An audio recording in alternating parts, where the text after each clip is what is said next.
Maximum Threshold Radio Shows Live, episode 319. Back for the attack.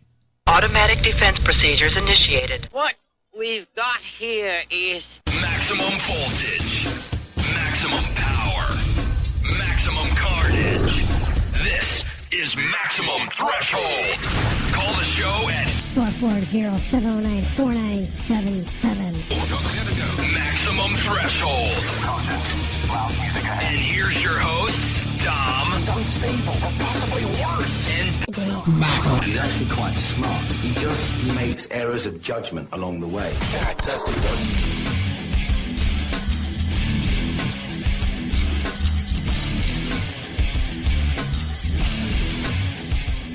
Welcome.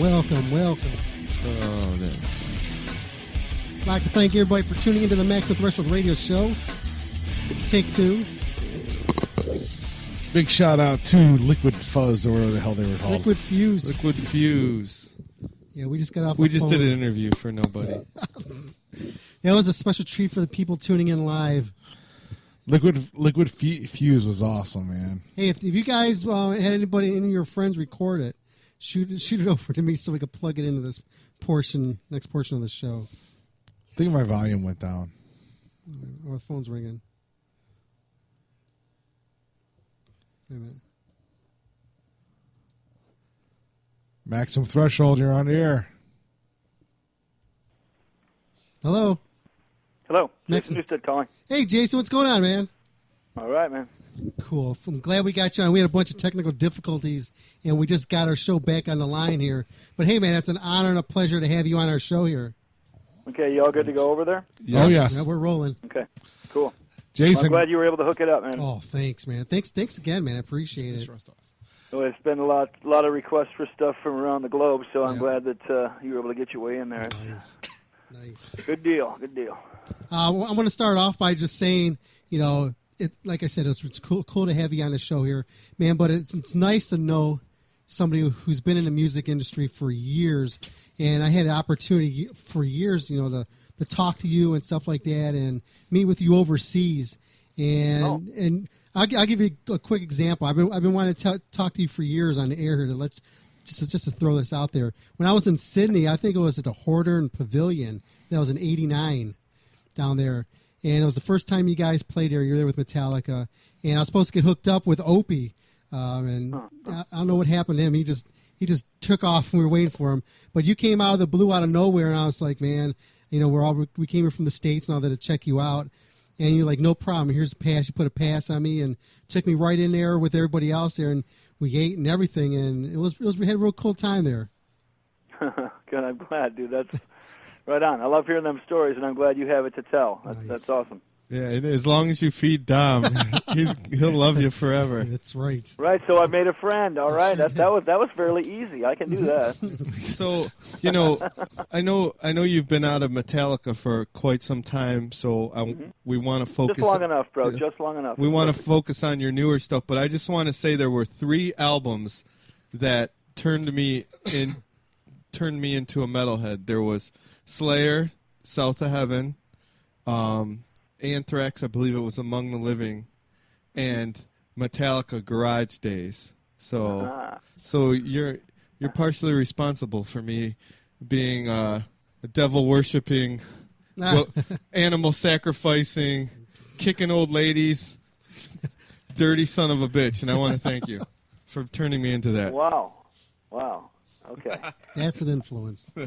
I think I'm in pretty good company there. I like Slayer a lot, and they're still just incredible. I don't think anybody's ever touched them in that particular realm. They are still the best, always have been. I have a lot of respect for them. True that.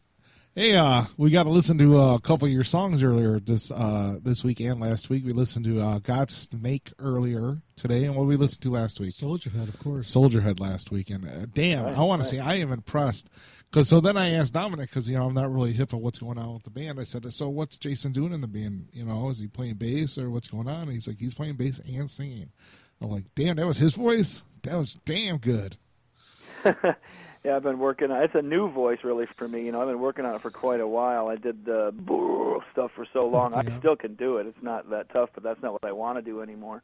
I mean, I pull it out when I need to, but I've been working on this real voice thing for some years, and I'm working on it every day now, too, because when we do take it out to people, I want it to be reminiscent of the record. I feel that I have got some pretty good performances on the record, and the first time I really ever tried to sing on a real record. And it is my music. I wrote all the songs and stuff, so it's the first time. That's why my name is on it, too. There's a lot of reasons for all that. But I actually recorded almost all the rhythm guitars on the record. I played some of the leads, most of the bass, and then the lead vocals. So my other guys, Jesus Mendez plays drums and does a fine job, as you can hear. Oh, yeah. And then Jesse Farnsworth is kind of our secret weapon guy, and he plays lead guitars and other guitars and background vocals and all the other, just anything I point him at, he does.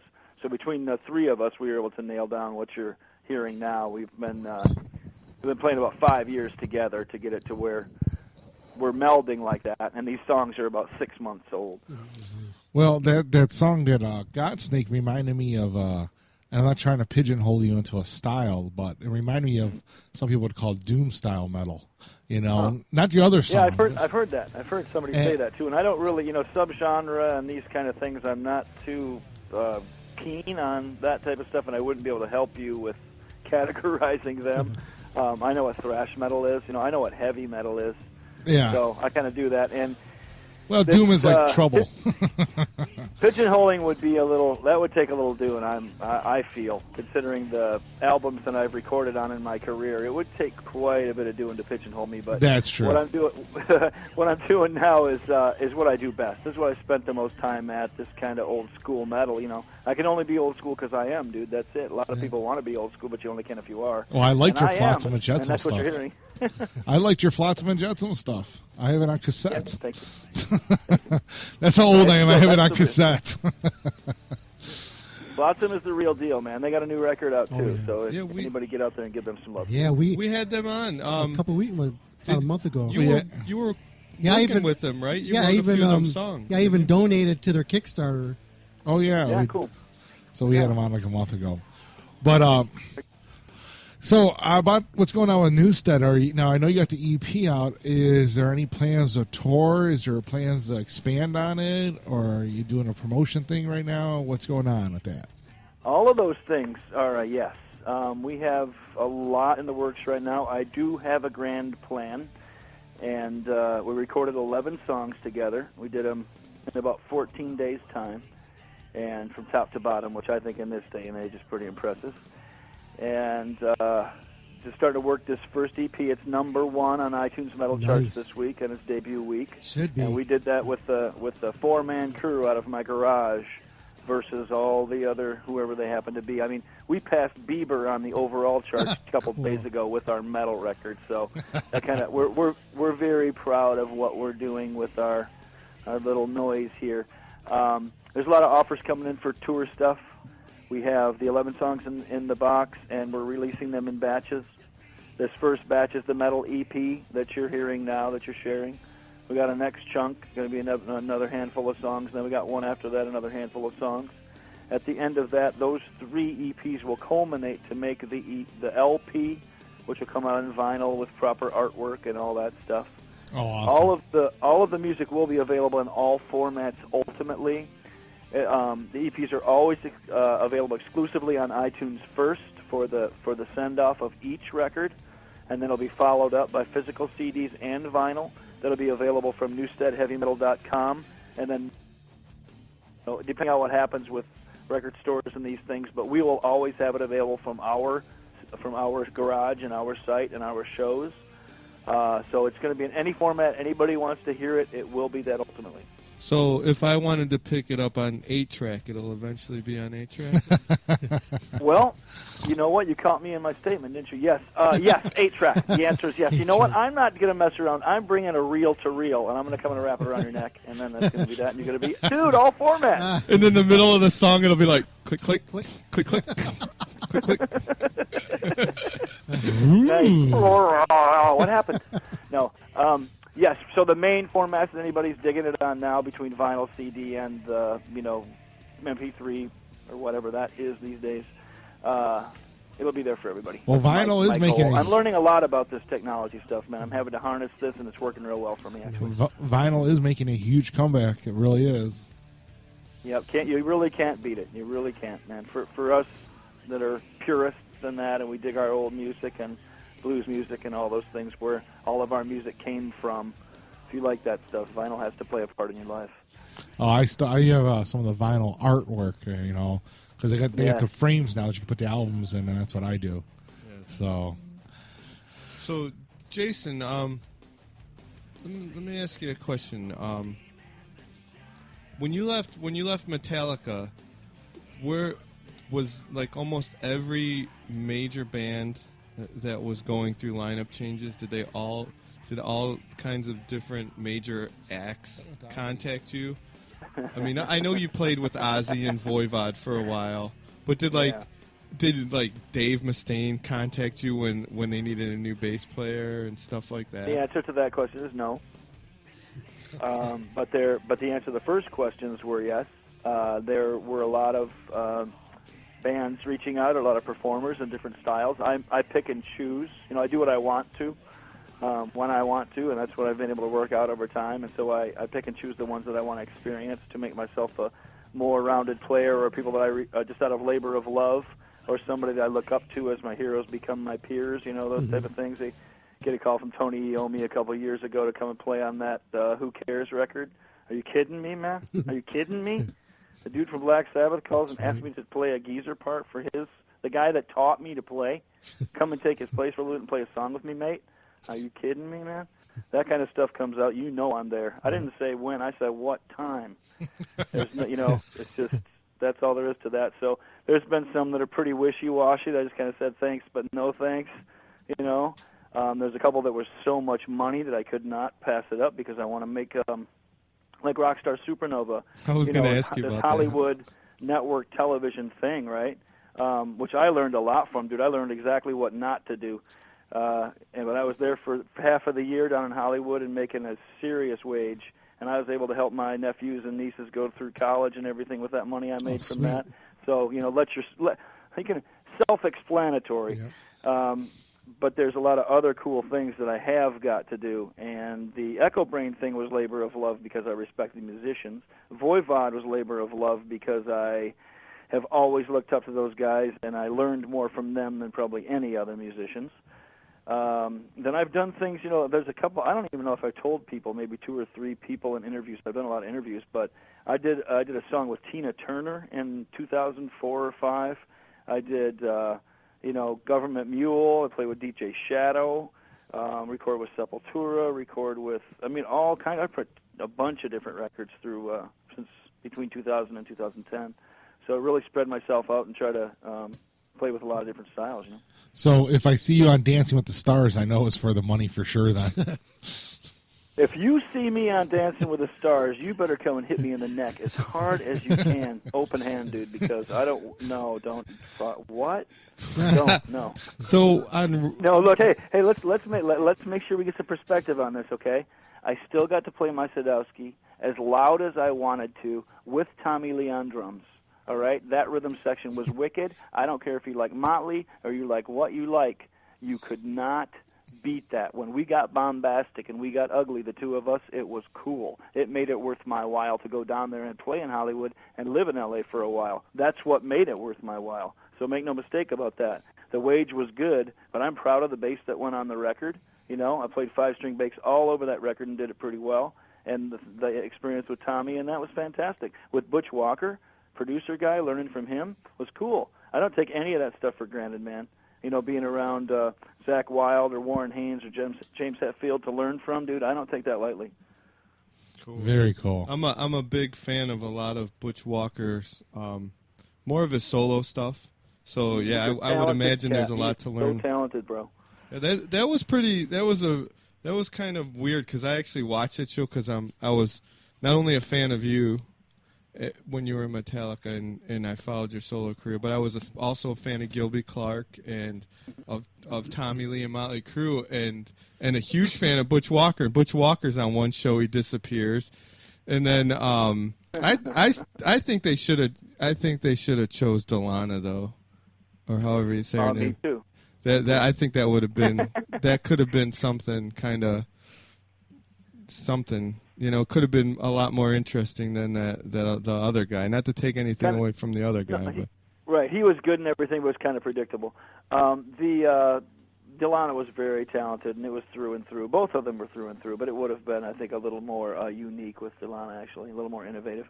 But that wasn't supposed to be. When you mix up that kind of television, ego, big money, hubbub like that with music that's, at least when my element's mixed in there, I can't do that. It doesn't feel right. The TV people don't get our world, and we don't get theirs, and thank God for that, Yep. It's just, I don't want to know about that. It seems so false to me, and I always try to keep it true. That was my main thing. It was just too weird. It's all facade. It's all fakey junk, and I can't fake that. I can't fake any of that. They're asking me to lip sync and all that. I'm going, get somebody else, man. It ain't going to be me. I just don't do that, Oh, there's no way that Jason Newsted could lip sync. I'm sorry, because that ain't happening, bro. That ain't happening. Once again, in the neck, right there, as hard as you can. Nuh-uh, ain't doing it. So I'm looking forward to. Hopefully, you guys said you guys got offers to go on some tours coming up. So I'm hoping that next year you guys we get to see you play this live, because it's awesome EP so far. I can't wait for number 2 to drop. So. What's your favorite track off the EP? Yeah, out of curiosity, that was my next question. List off the 5. Well, yeah, it's pretty tough. Soldierhead, Godsnake, King of the Underdogs, Skyscraper. They all have their own kind of beauty and heaviness, I think I'll have to go with Soldierhead for this week, though, because it is just, that's the one we've been rehearsing the most right now, and it feels pretty tough live. I'm excited about taking it to people in that way. I like all of them for different reasons, and they kind of change as we go through mixes and edits and stuff for these last few weeks, and the new songs are on the burner now, so the other ones are in the bag, and you're listening to them. So these next batch, I've kind of got those in my head, and you're going to like those just as much, I promise. Nice. Have you guys been approached by any labels, major and independent? Yes. Like, would you consider signing with Phil Anselmo's Housecore Records? I've had my own Chop House label for 15 years. This record's on the Chop House. I've been able to get my music out to the world without a whole lot of help. That'd be redundant, I think. No disrespect. I like those guys. No problem with Phil or anything. But you know what I'm saying. He's got his own label. I got my own label. I've had mine going longer than his. And my distribution and those things, it's all within my control, So it's more about whatever makes the most sense to get those 8 tracks out to the corners of the world. That's what I'm going to do. Yep. That's right. Well, I got my 8-track warming up. I'm ready for it. I'm going to put mine in my car. Soon as I get that reel-to-reel tape off of my neck from you choking me with it, I'm going to plug my 8-track in. Or it could be like Elvis and have the turntable in the back of the car in 1962. Yeah. Don't hit no bumps, dude. The first plane I was 3/4 taped to the top of the needle. The first plane I was ever in was the Lisa Marie, on the tour through Graceland. I never even flew in the air. That was the first plane I was ever on, just walking through it. And you felt you were flying anyway once you stepped down there, didn't you? Yeah. Yeah, they're pretty crazy gold-plated toilets and stuff, man. Wow. Yeah, interesting. And he was living.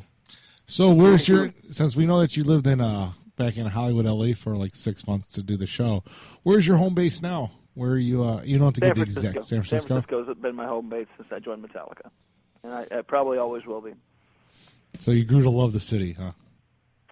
It is a fantastic place, culturally, just everything, man. You can always get whatever you want as far as cuisine or entertainment or, just it's great. You can do what you want, which is really kind of cool.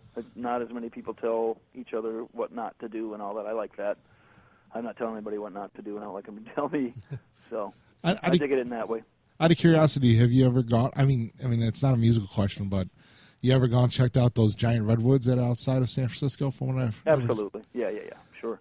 I've driven our car through those things and all that stuff. I've always wanted to do that. Touristy. I've always wanted to play my bass in front of those things, just because of the forest and everything else. Is this what they Oh, filmed? when I'm playing instruments in there, that would be crazy. You know, like a 5-string acoustic bass or something, a 4-string acoustic bass. That would just be cool, you know. It would be nice. You know, I have one time we did do a thing. It was in Kennedy Grove, which is right behind where Kirk used to live. Has kind of medium-sized sequoias. They're still giant to most people, but medium-sized for us. And I do remember at the end of the 80s one time, Les and Larry from Primus met us for a picnic there, and we had our acoustic instruments and jammed in the woods there a little bit. You just brought that back to me. That was crazy. That vision just flashed in my head. So actually we have done that a little bit now that I think of it. Pretty cool. Have you checked out any Les's wine that he put out? Not yet. No, I have not. Is it made of shrimp? Is frog squeezins? Frog squeezins delicacy. Well, Randy Rhoads' family just put out a Randy Rhoads wine the other day. Serious? Yeah, they just had my buddy my buddy's also a concert photographer like me, and he got invited to the premiere, and he took pictures of it, and he bought like 10 bottles of wine at like $200 a bottle or something like that. Wow. I know Lemmy had some vodka, right? Somebody told me that. Motorhead vodka or something like that. I thought it'd be whiskey for some reason. It's like motor oil. Yeah, I did too, man. I did too. But it was on that metal show or something like that along the way somewhere. Anyway, everybody's getting their nose in it, but that's all good. Yeah, so let's talk about some metal some more. That's it. When's the Newsted metal wine coming out? Let's see. I got to think of something wicked, man. I got to have like hot sauce, 180 proof moonshine or something. It's got to be serious, you know. You're gonna give metal hot like sauce too. The wallop. Yeah. So Godsnake juice. Let's talk some metal. Well, what do you listen to these days? My favorite, what I refer to as Spawn, are Mastodon, The Sword, Red Fang, you know, that kind of stuff. I like that band Black Mountain with the female and male singer and the B3 organ, like throwback stuff. I really dig that. Let's see. Muse, right now, I've always liked Muse. I like their new record. I like their innovation. They can do no wrong in my eyes. It's just one of those bands. They can get as heavy as anybody, man. They're really good in that way. I don't dig in too deep to the, I don't like scary metal, that stuff a whole lot. I like Andreas Kisser's record, man. He did a double album.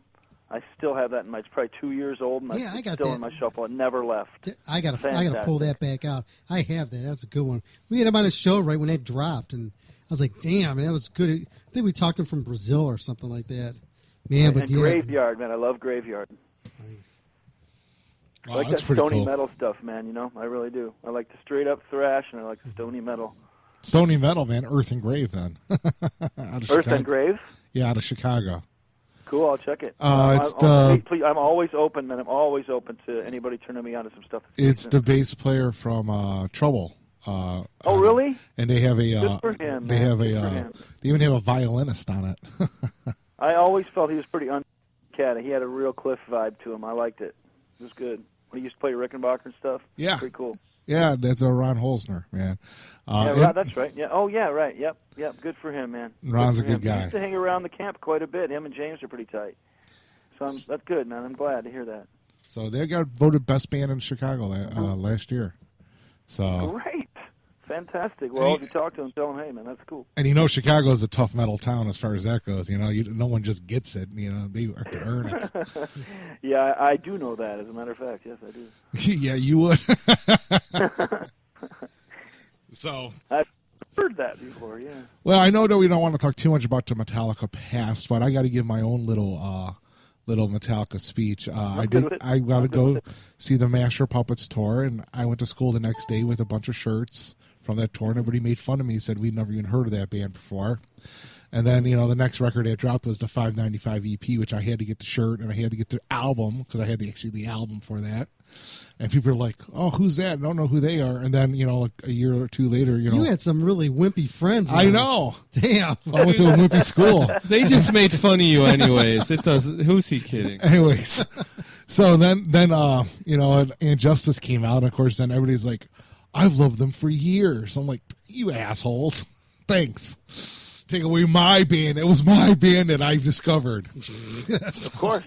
Of course, that's how you always want to feel about stuff. That's what makes it special. But I finally got to see you and Justice for All, and I'm a bass player myself. Nothing like compared to you, but I want to say I was so impressed when I got to see you on the Justice for All tour. So I was really impressed with you.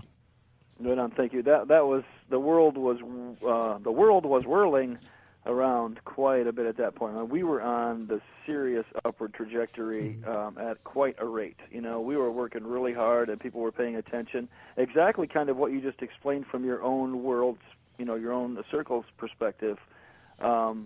People were, that's my band, that's my band, that's my band, that's my band, that's our band, that's our band, that's our band. It did happen like that in big, powerful steps because the band did take it on the road. It built a strong foundation in order for it to still be standing today. But it just happened just like that with you, and it happened just like that with me as well. And most other people, that's our, it's not a secret. It's one of the factors that makes Metallica what it is. Always making people feel like they're a part of it. They're a part of the music. They're a part of the victory. They're a part of the singing. They're a part of the reason. And that's why they're still kicking so much ass now, and that I'm happy about it too, because I learned to do that from them.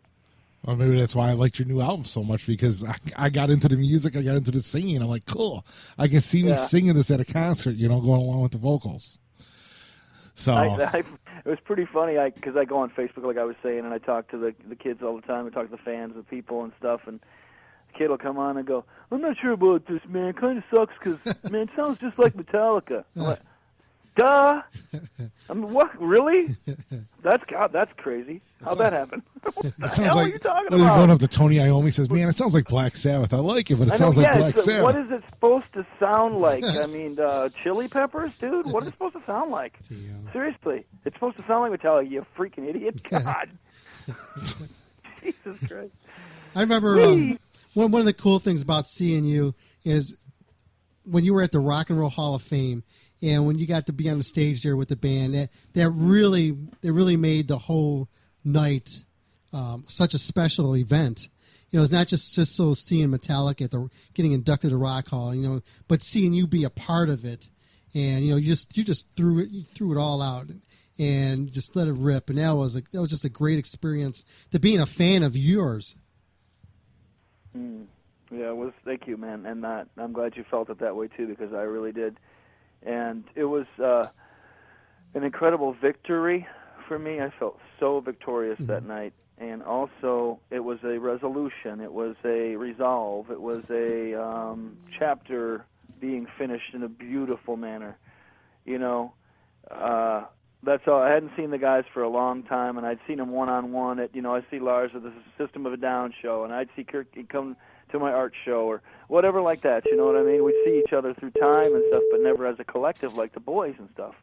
And so when I finally did see him, it's like, what's up, So all that water's under the bridge, dude. All that whatever sour stuff that was from way, way back then when we were all spun out and everything, that's all gone. We are now, happier than ever. We're business partners for the rest of our lives. We understand each other now. And it was 12 years ago this week that I stepped out, man. Wow. And now that the dust has settled, look what we have, man. Look what we have. They're awesome. They're killing. I got a new band. James and I are healthy again. I mean, there's so much stuff that goes on. At the time I left the band, dude, I was so whacked out on painkillers, and James was all drunk, and things were screwed up, and people were having divorces and having their first babies, and it was so much going on. When I joined the band in '86 till 2001, we turned the faucet all the way on, and it just stayed on the whole 15 years. Yeah. There was never a thing like, let's put it down to a trickle for a minute. Never. It was just like the whole freaking time. Wow. So finally we come up for air for a second. We took a couple months off when James got hurt in August of 2000 after the Summer Sanitarium thing. I had to kind of finish up as frontman in the band at the end of that tour there. And he was hurt, and he had to go get fixed and everything, and I'm milling over all the stuff. We didn't plug in for a long, long time. There was so much distraction with other videos and all the other demands. The music was going away. And I'm like, man, I want to keep playing, And it just was all weird. If we would have went and checked everybody's mental status and got it all together, there would have been a different outcome. But I'm not sure Metallica would be together in 2013. I do I have. can't tell you that for sure, but I know for sure it is right now because of the decision I made. So here we go. Well, you hinted a minute ago at an art show. Now, what? Tell me, I'm a photographer, so I'm curious when you said your art show. What kind of art show? What is your art? What are you into? I started painting. I had some shoulder surgeries. 2004 through 2008, I had 3 different major shoulder surgeries. Rotator cuff tears, full bicep tears. I mean, it was ugly. Oh, man, I just got a rotator cuff. I was one-armed for about 3 years, back and forth. I just got a rotator injury myself today. I learned to be ambidextrous. I can do everything the same with both hands now, out of necessity. But it made better for playing and everything. But I started painting because I couldn't play my instrument all the way anymore. I could slip the guitar in between my sling and my body in order to make some noise or finger pick to keep my chops, but I couldn't really play like the monster. I couldn't become the monster or nothing. And so I started painting. My wife is a painter, and she kind of had some stuff hanging around, and I started messing with it, and people started liking it. And I go on bigger and bigger canvases, and now I was doing 6 feet by 12 foot canvas, just giant, mixed media, mostly acrylic, a lot of plastic, a lot of wildness, Basquiat, Picasso influenced kind of creatures and text and weirdness. Had one big show in San Francisco in 2010 that did pretty well.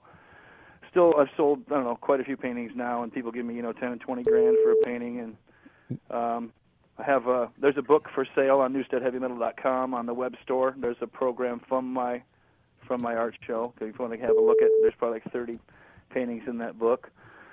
I've done between 800 and 1,100 pieces in those years that I was crippled. Wow. So and so that's all there, and I still sell it all the time. And it's just another part. I had to throw. What happened when I put my loud vibe of my music into loud paintings? That's exactly what they did for those years. So, Jason, would you consider mixing the music and the painting and do commissioned photographs of say maybe Devo or Man-O-War or Flock of Seagulls or Adamant?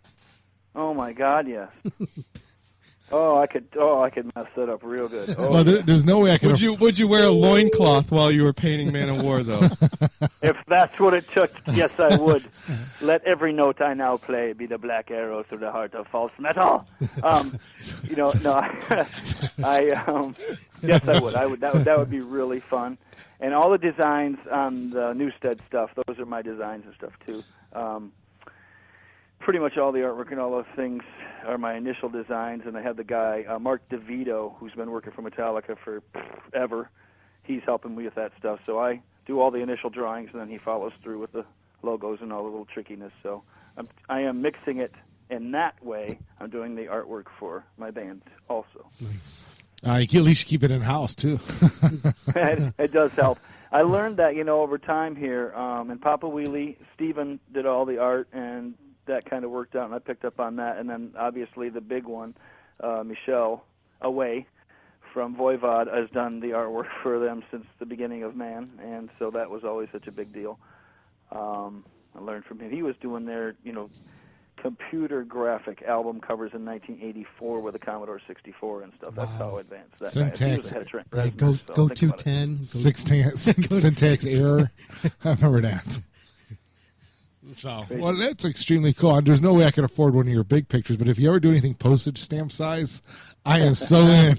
It probably costs more. No, I'm going back because the 6 foots are $20,000. Maybe I get the postage stamp for for maybe $50. we can work out a deal that we can help you promote it, on our website or something like that. Send me a postage stamp. I just want to rest your mind a little bit, bro. The big ones are that big, and I have pieces that are 4 by 4 inches, and then everything in between of all mediums. I have graphite stuff and ink stuff and sculptures and what do you call those? Oh man, when you put it all together, loincloth, nail and stuff together, and the loincloth, multimedia. Woo, man! I got all those things. So it's not all of them are thousands of dollars. So don't worry about that, okay? Did you originally injure your shoulder playing tennis with Lars? God, I would like to say so, man. I like to say so. I injured it kicking his butt in tennis, but it was ping pong, so not as good of a story. Oh man, I just that's hurt. A dud. I hurt my shoulder about it. But it was against Lars in ping pong. Yeah, that's what it is.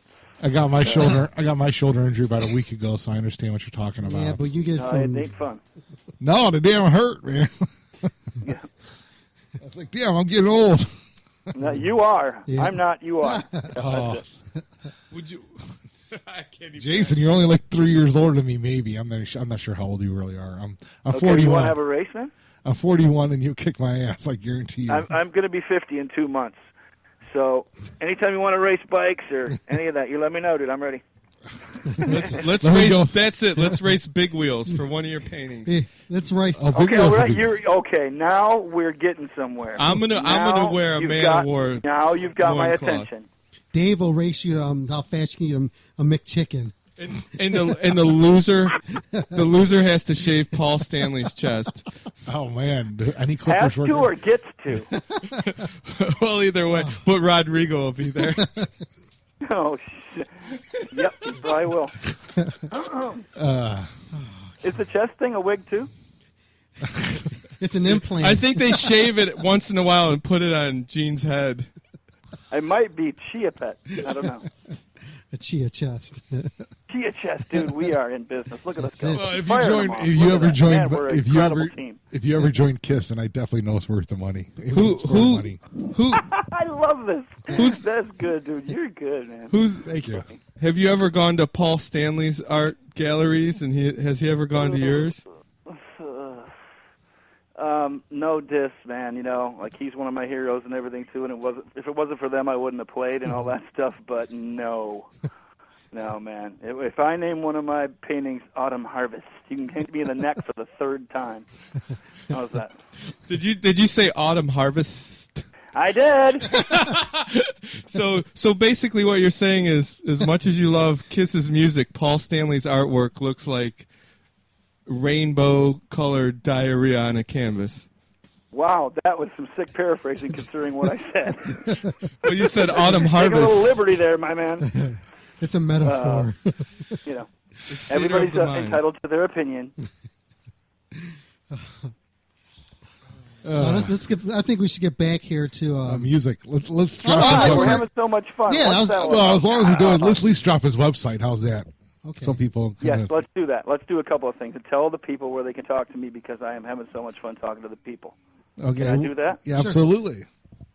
Okay, so newstedheavymetal.com is the home page where you can find out all the info about everything. There's all kind of stuff there. You got the web store and you got the thing where you send me in a photo of you or your band or you with me back in the day or whatever, man, like your favorite metal moment. Please send me it over there to the fan photo section. I sent one yesterday. Then you got Jason C. Newsted on Twitter and Jason Newsted on Facebook, where I am at least 90 minutes each end of a jam or whatever. At some point in that 24 hours, I go in for 90 minutes and answer as much as I can in those 90 minutes. So anybody wants to send some positive vibes and some love or an interesting question or a decent statement, I always get back to them. It does take me a while to catch up sometimes, but I do get to everyone. So that's my deal right there, and I'm really enjoying it, connecting with everybody again. That's cool. That's very cool. So that was your Jason Newsted moment on Maximum There you Threshold go. You're like, Radio. I'm getting good at this. So So how many? I got a question. How many interviews have you done since since dropping this metal this past week? today's 100. Yeah, it's I would say between 60 and 100. Yep. Damn, that's pretty good. Keep it up, man. Get that word out there. People need to know about this new material you have out there. It's really, really good, and it's going to be really catchy. I think this stuff is really going to spread good, and I just hope the media jumps on board along with it also.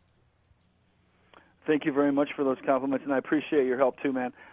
So far, it is going really well with the growing. You know, like we're number one on the iTunes metal charts for the debut, which is a big deal. I mentioned that, but that's a pretty big deal for us. That's a good start, and it gets people's attention. As I head into meetings next week with all these offers for all these people and managers and agents and all that stuff, it's a good thing to have in my back pocket that we were able to get to number one just out of the studio, just out of our little place. So, you know, all the time that I spent with fans and playing music around the world is coming back pretty strongly and favorably right now, and I'm happy about it. And just make sure that everybody realizes, the fans that are in this are they're going to give a crap anyway about this. You know my deal, man. If anybody's been in the metal circles for the last 30 years, they know what Newsted means, and they know what the word metal means. So across the globe, those two words together mean something. You know what you're going to get when you come to share this music. And so that's really, when I got pulled back in, when I played with Metallica and the fans screamed me back into the show, this is why I'm doing this. I do it only because I want to do it. And as soon as, if I'm not getting the positive vibes and people are not interested anymore, they'll just back off and keep doing whatever else I do, whether I'm painting or playing Papa Wheelie or whatever it is I do. But I'm giving this one good, strong shot for the people. One more time, I want to take it to the people, and I'll go as long and strong as I can, and that'll be that, man. Newsted for president. Got my Heck vote. yeah, president of Metaltown. Got my vote. Now I do. If you don't want to answer any personal questions, you mentioned that you were married. Yeah. Your wife was a painter. Was she also a musician? Was she in the arts as well, or does she help with any of that stuff as far as music goes? Like, hey, honey, I like this. Hey, honey, this song sucks. This song's good. I like this background. Or does she leave you on your own? In Demise. your own demise. Thanks. It's a bigger, deeper thing. It's very helpful, but it's not. I mean, when I ask her if I play something for her and say, you digging that or not, and she'll be honest with me. But it's not kind of like this. Hey, honey, analyze, and analyze this, and it's more of a thing where she's supportive in whatever I do, big time. We've been together almost 11 years, and we just got married a couple months ago. Congratulations. So, thank you, but she's been there for me for the whole thing. She went through. We met just as I was going through the Metallica stuff, and so the support that came with that from me, recovering from painkiller addiction, all that stuff. She's been there for all those things, but especially the music. She is the one person that recognizes that if I don't go make noise about every 5 days, like on that 6th day, I'm irate and not very good to be around. And she says, get out to the studio, call your boys, and turn it up. And to have that person in my corner that is my wife is a pretty special thing. I've been around long enough and around enough bands and metal couples and rock and roll couples and things like that to know what the score is with that stuff. Believe me, I don't have to tell anybody stories or anything. I'm just take my word for it. So I know how important it is. And that's where it comes down. And she went to school on an art scholarship. She's a real painter. She paints in oil, and she puts on 2 or 3 or 4 colors on her palette and mixes all the other colors from those 4, like the real deal. I buy, blue number 4, blue number 6, blah, blah, whatever like that in the tubes, and she mixes to that place. So that's the difference there, but inspirational in both realms. She's a metalhead. She's, the first time I got in her Jeep with her, she had Rush 2112 in there, and she wasn't even born when Rush 2112 was released. So that's there you go. You understand, right? Yeah. Oh, that's cool. I mean, I just ran this way. Here's one of the best lines that you said in it. You guys met as you basically were leaving Metallica, one of the biggest bands in the world, and was interested in you and with you when you were leaving that. A gold digger. She didn't know that I was in that band. That's not why we got together. We met way, way, way away from any music. So that's awesome. That shows that, because as you know, most Hollywood and relationships like that are doomed to fail because they're all about egos and everything else. And she was with you for you. That's awesome. Yeah, that's why we're with Dave, because of his ego. So yeah, really? Is she mad because you said she went to school on a scholarship and she mixes the 4 colors? And you get all your tubes, and you get like $10,000 of painting, and she gets $5,000 or $6,000 for hers. Oh, yeah, wrong feeling. Yeah, it's like my buddy's mom's a painting. She has a painting in the White House that she sold for $80,000. So a good artist can do it. She does all kinds of stuff. My girl she sells more than I do, actually. Hey, who's one of my favorite painters is there? Sherwin Jason. Williams. No. Shut up, Tommy. He likes whoever. One of the night. Oh my God. Dave Ariana Richards. She was the little girl Lex from Jurassic Park, but she's a world-class painter. Oh, right on. Yeah, right on. Yeah. She has a great gallery. Dave's favorite artist is the guy who made the can for Chef Boyardee. You tubby bitch. The guy that designed the McDonald's logo that big at the double M. So let's get back to the music. Why? Well, no, we'll get back to the art afterwards. And the goofiness. So I want a damn painting now. I'll make you a painting. I'll give you my underwear when we're done. It's like a Rorschach test. If you go on Google Jason Newsted art for sale, you can see probably like 20 or 25 pieces. If you're today, tonight, whatever. I always told myself if I ever had the money, I would get in and try to score an original Robert Williams painting. Okay. But now I got to add Newsted to that list. My buddies are. That's good. But if I'm ever rich, you're painting me in a gator skin loincloth, Man of War style. I'm gonna. and part of the commission is we're gonna jam and we're gonna play Fighting the World. You got what? I'll have a double, whatever you're having, man, for real. Wow. So, but okay, let's get serious for a minute. Other than the 5 songs on this new EP that just came out, I'm metal. I'm not going to say it dropped. I'm going to say that just came out. Because what other songs are you going to incorporate into your live set? Good question. Oh man, do I got something for you? Oh, I'm not going to tell you. Oh man. I got a plan, dude. I got a plan. I was just telling my friends about it yesterday. We had a big meeting in San Francisco. I did a bunch of radio and everything. And I was telling them about my plan, and everybody's just like jumping out of their seats. So that's all I'm going to tell you. It will be interesting. It will be fun, and the word is entertainment. Nice. All right. That's what it is. It's going to be just awesome. And you know what I really like? Awesome. Guys. What I really like most about the Newsted album or EP is that you can actually hear the bass on it. It's right. It's crazy, isn't it? It's crazy. It's a crazy concept. It took a while, but we finally figured it out. Oh, I like this one. I'm looking at a couple of your arts right now. I'm trying to get the name of this one. Arts? You mean paintings? No, they're arts. Atmosphere. Atmosphere, yeah. Good one. I really like Harvest Autumn. No, man, this one's a cool one. Yeah. You got these like dog creatures on acid and shit. This is pretty cool. Hey, did Jeff Tate call you to see if you wanted to join his version of Queensryche? That's another no, man. Sorry. Ah, dang it. Wow, what a weird deal. Wow, yeah. What do you think about that kind of stuff where these bands split off and they're fighting over the name and all that stuff? I think you need to find something else to do. Holy okay? shit. When to say when is one of the single most important things in life, probably top 3. When to say when. Yes. Jesus, man. Come on. That's pretty funny. We asked that same question to Jack Russell of Jack Russell's Great White. Oh, Lord. he said, I'm the singer. The name goes with me. He said, I'm getting Jason Newsted on bass and I'm hitting the road. Yeah, okay. I don't think you can afford to go to a Jason Newsted show, let alone get Jason in the band. You mean you don't want to play for $50 in a deli tray? That's right. Or a quarter of the deli tray? It depends who I'm playing with. It really does, man. If Jack White asked me, yes, a sandwich and a beer, I'm there. Well, they don't have a bass player, do they? And on a different note, I really like the Brothers of the Head. Your acrylic mixed media. Thank you. Yep, that's a good one. Yeah. It doesn't have a price. It's probably sold already. I'm putting my checkbook away. It doesn't have a price on it. Must be too Oh, that much. one must be free. No, that must be too much. Would you consider being the 53rd member of LA Guns?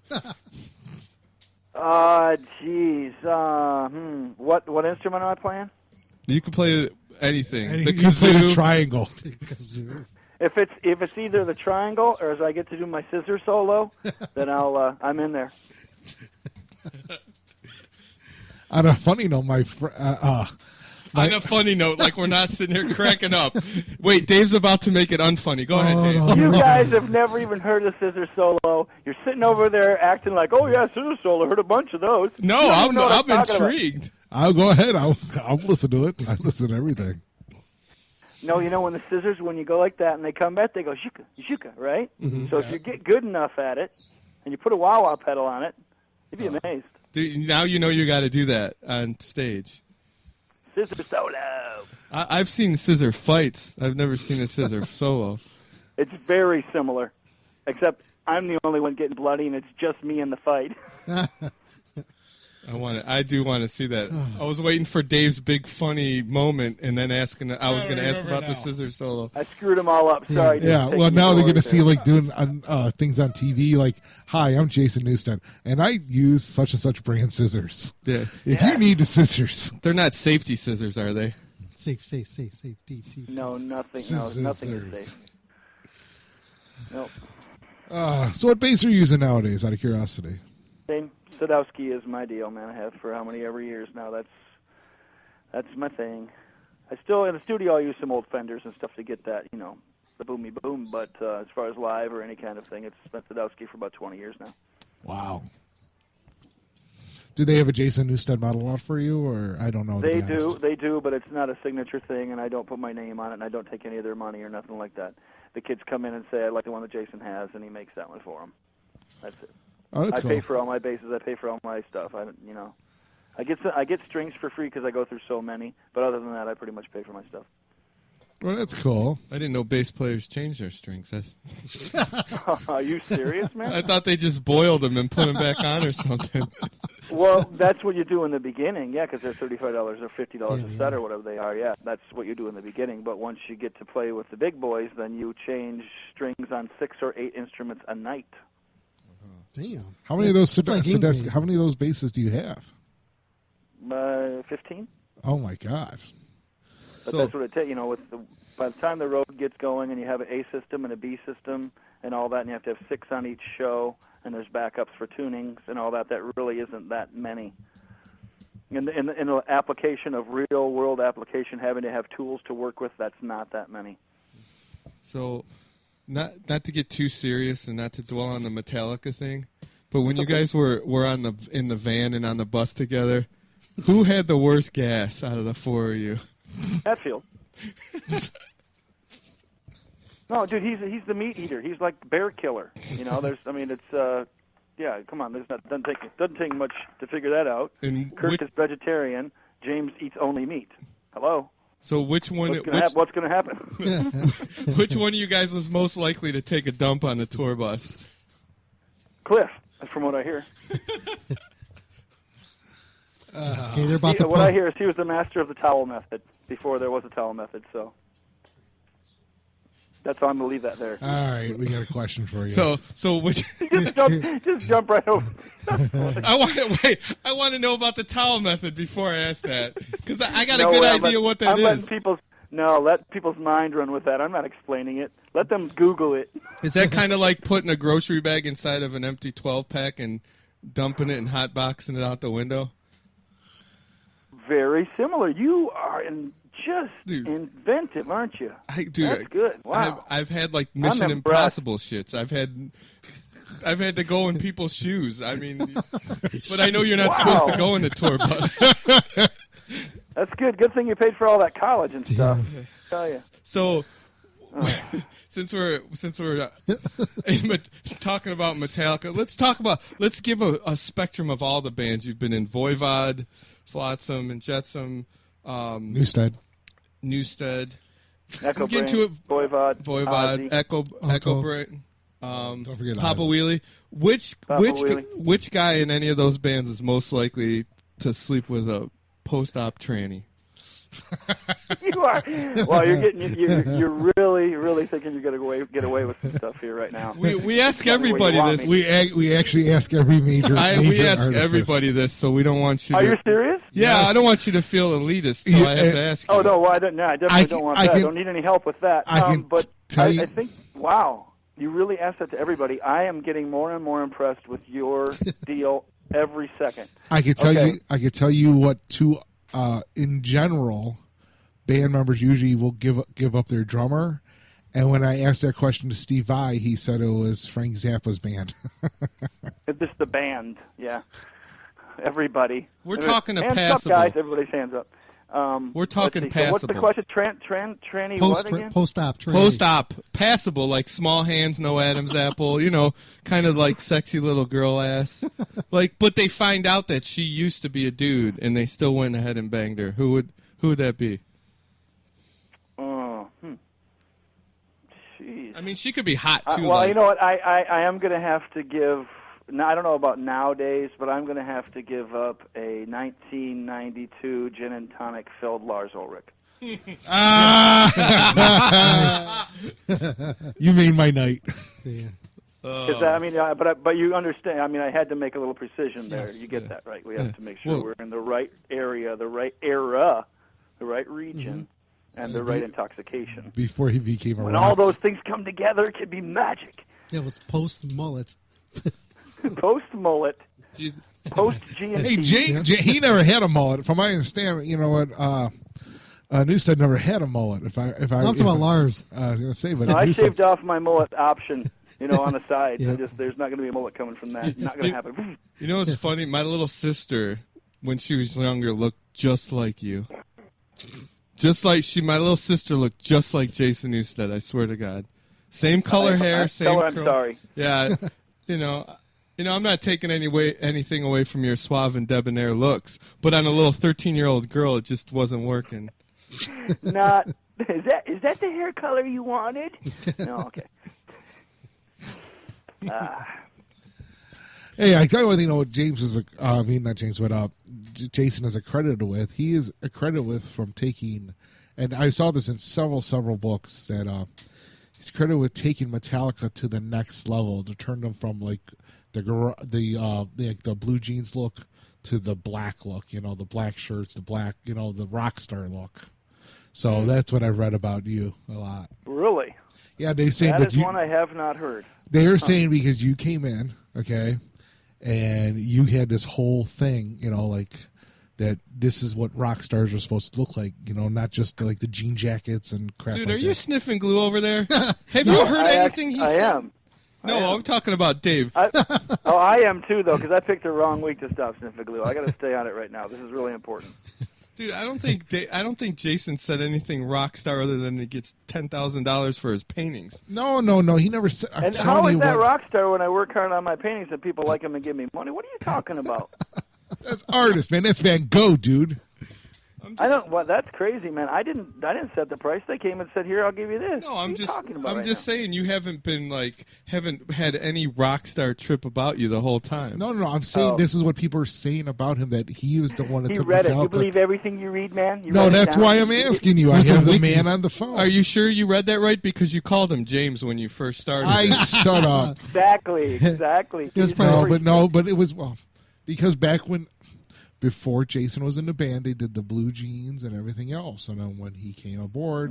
The loincloths came in. Shut up. Gator skin. Exactly. Now we're clear. No, what the deal is, I think that maybe where they're getting thrown a little bit, or maybe the misguide or misread or something is, Cliff always wore, loon pants, bell-bottom blue jeans, and a denim top. Always. That was his uniform from all the time. Didn't wash it. Wore the same damn thing. You know what I mean? And then when I came in, I wore black instead of blue jeans, and maybe that's where that came from. But I'm not really sure. I think that we did that together. In those years, we were very much the gang mentality, dressing the same and being the same and all that. So we kind of melded as we went together, I think. That's my view of it as a fan, anyway. Do you ever get emails, calls, or even Christmas cards from any of the guys in Diamond Head saying thank you so much for? No, we do get hearty handshake. Definitely high fives from them when we see him and everything. But as far as I'm concerned, no, I wasn't as close with them ever as Lars was or anything. So I'm sure that they've done that for him over and over and again. That was the connection. He was that guy with them, Because I know because of you guys, they sold at least 20 albums in South Euclid. me and 19 of my friends. I think that was probably most of that recognition or appreciation was shown to James and Lars, since they're the ones that instigated the playing those covers and tipping the hat to those guys and stuff. I have to say, Bread Fan is probably the sickest cover I've ever heard. I love it. Not Tough one. That's a tough one. That's That's just such an got awesome some rock song. going on for sure. I can't hear that without wanting to punch someone in the face. It's usually myself. Right. That's great, man. Great. Michael needs help. It's beyond any help I can give him, though. That's the thing. If he ever ends up in therapy, he's going to be in a painter and try to sell it. Well, if Jason can get 10,000, I can at least get 4,000 for mine. I can't draw a straight line with a ruler. Okay, no, So actually, well, you know what? You might get pretty good money for that. From what I've learned in that business, you're probably fine. Put a disclaimer first. There's like a thing by the art museum every year. It's called the chalk walk. You buy they give you a little thing of chalk.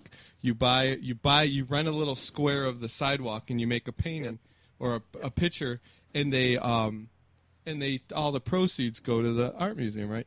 So like my ex-fiance was an artist. She painted, made jewelry. So she'd take me down there. So like the second or third year, I'm like, I'm gonna make one. Well, one year I made Ace Frehley's face, and it was awful. And even my 9-year-old son at the time was laughing. So then the next year, I'm like, fuck it, I'm going balls to the walls. I decided I was gonna do David Lee Roth doing the splits from the back of the second Van Halen album. And so like, some little girl walks by. She's like, "Ooh, look, Mommy, he's painting a lion."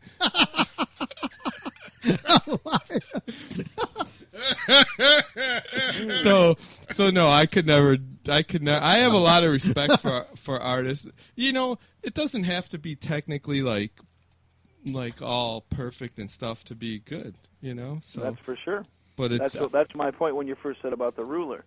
What I found in the art world is that just as long as it's more about the process for the people that really are paying the big dollar, it's more about the process and what comes. It really, actually, they like it to not be perfect. That's what they like. It's so, like you might have something to fall back on, brah. It might be like something like the elephant paintings and stuff like that. When elephants do the they do the chimpanzees too. Yeah. So they did the elephants, chimpanzees, all that stuff. You do maybe have a future. Oh, my buddy paints like universe stuff, like planets and crap, and he makes a killing, and that's all he does for a living.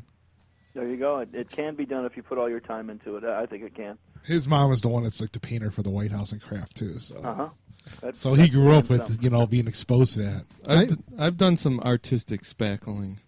Not on the toilet, you idiots. For the toilet. Oh, nice. Yeah, the canvas was porcelain, right? A couple walls in McDonald's when you don't turn it quite fast enough. Dude, that's enough. When to say when, remember. Come on now, let's remember the rules. God, I wish a lot of other people would have taken your advice on when to say when on some of the bands I've seen over the years. It's kind of, you got to be careful. There's certain styles that you can...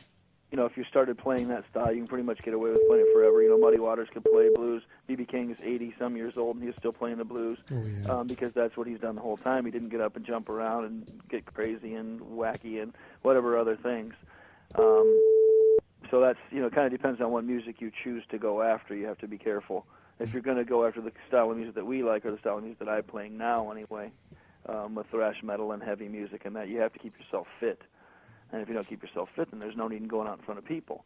They want to see what they're used to seeing, or at least what they're going to expect. When you go and see some of the bands now that try to do these reunions or half-ass reunion things, you have a chance of tarnishing stuff if you don't go out tough, or if you go out out of shape, or you're not got your chops up or something like that. Then it's not a good thing. You want to present your best creature that you can, and it's got to be fit. So a lot of people should have maybe just kept it at home, Mm-hmm. But do you, and also on that front though, do you feel if they're actually just going out there for the love of to continue making the music, no matter whether it's good, it's bad, as long as it's genuine, they can keep doing it, even if the crowd dwindles, right? As long as they're doing it for the love of it, not for the cash grab. I think it's a smaller handful that is doing what you just said. That's doing it for the love of the music and chasing the feeling that the reason they did it to begin with and all those kind of things, and they get a little dividend afterwards. I think that's a few and far between thing.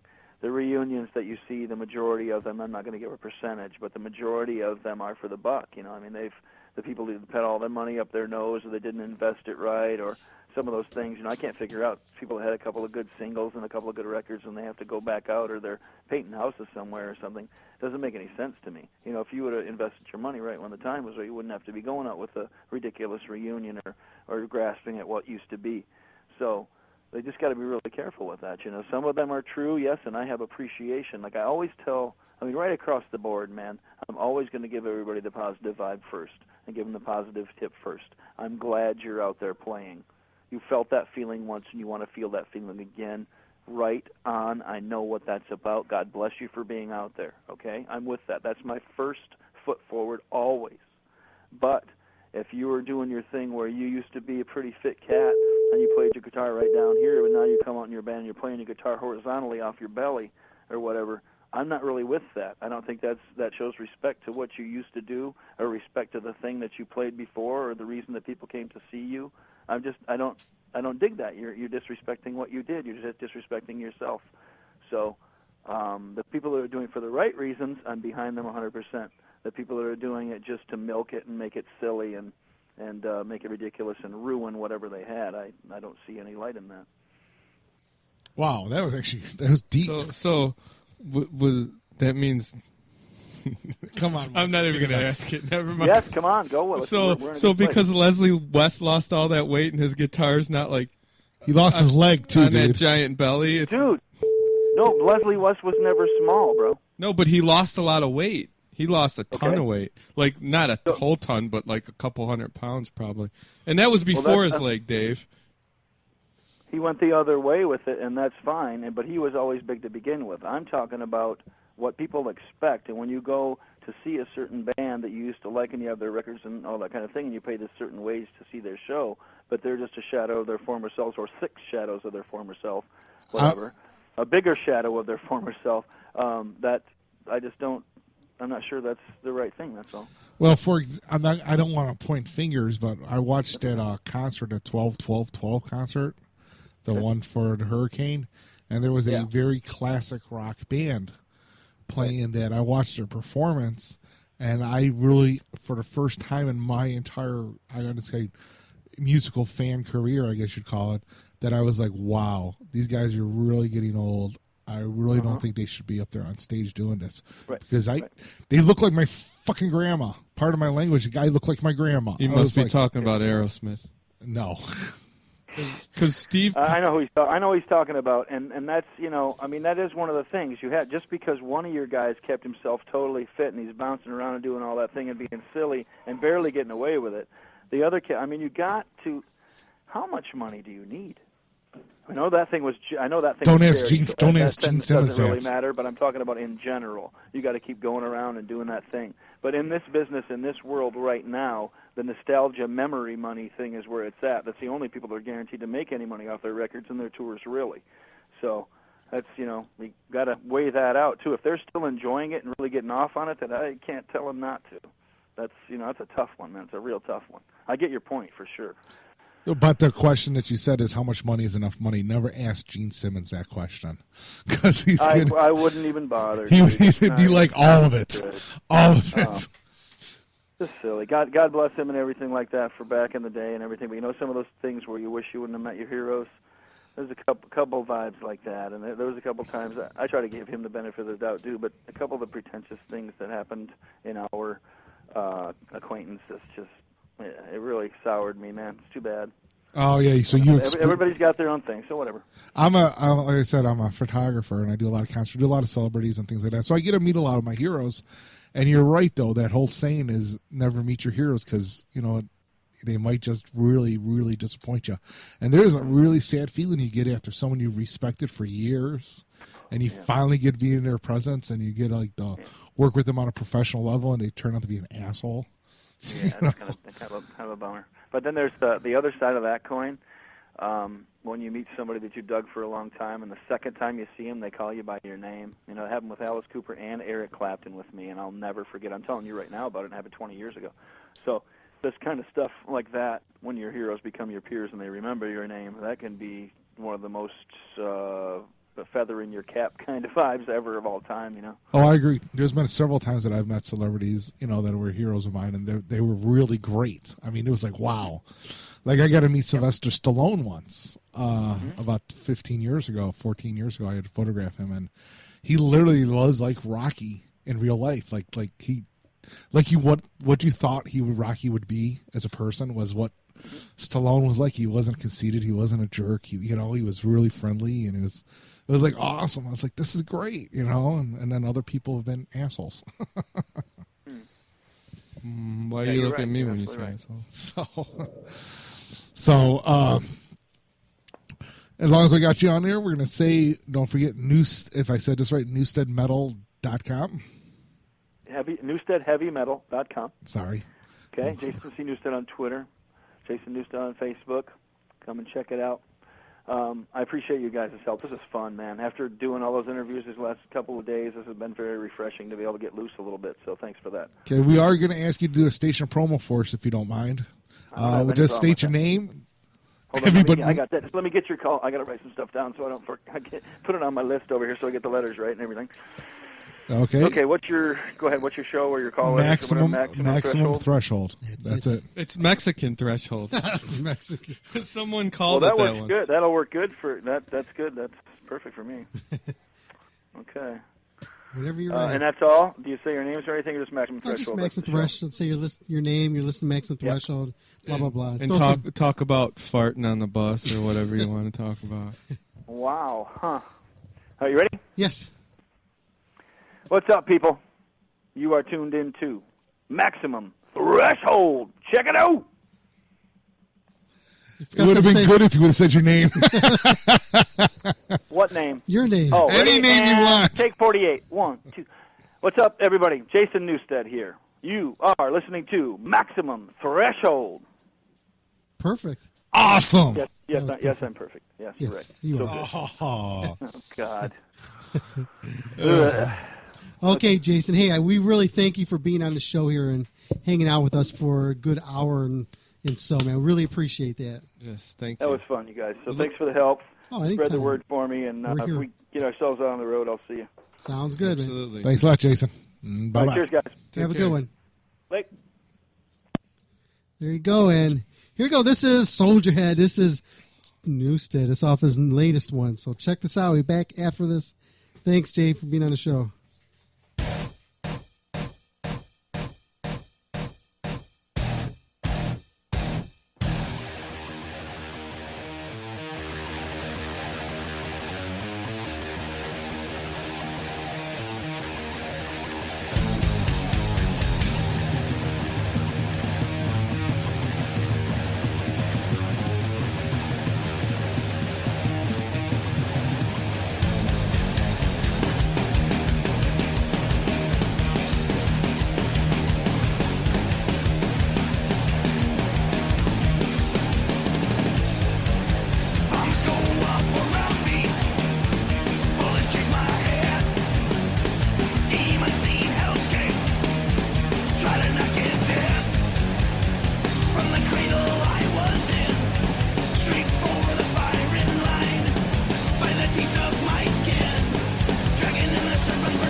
forget to go to MaximumThreshold.net and click on the link to order your copy of Maximum Threshold magazine, available now.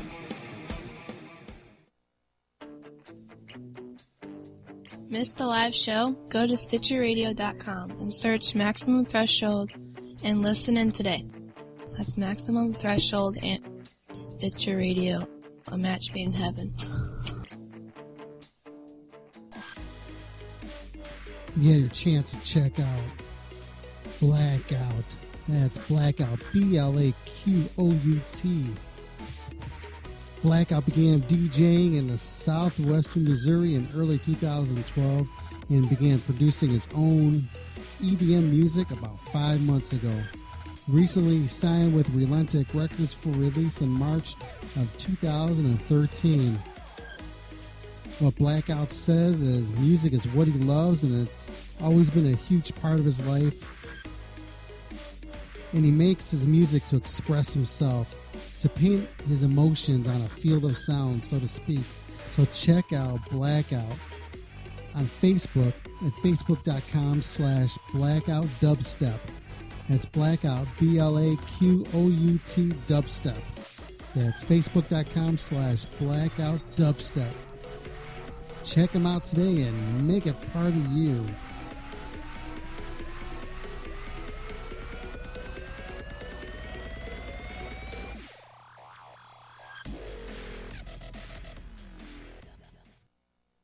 Yeah, man, this is Tyler Main from Rob Zombie's Halloween. I play Michael Myers, and you're listening to Maximum Threshold. Now, back to the guys who have a lifetime membership to the Mexican Donkey Show's Worldwide Club, Stan and Gerald on Maximum Thunderbolt.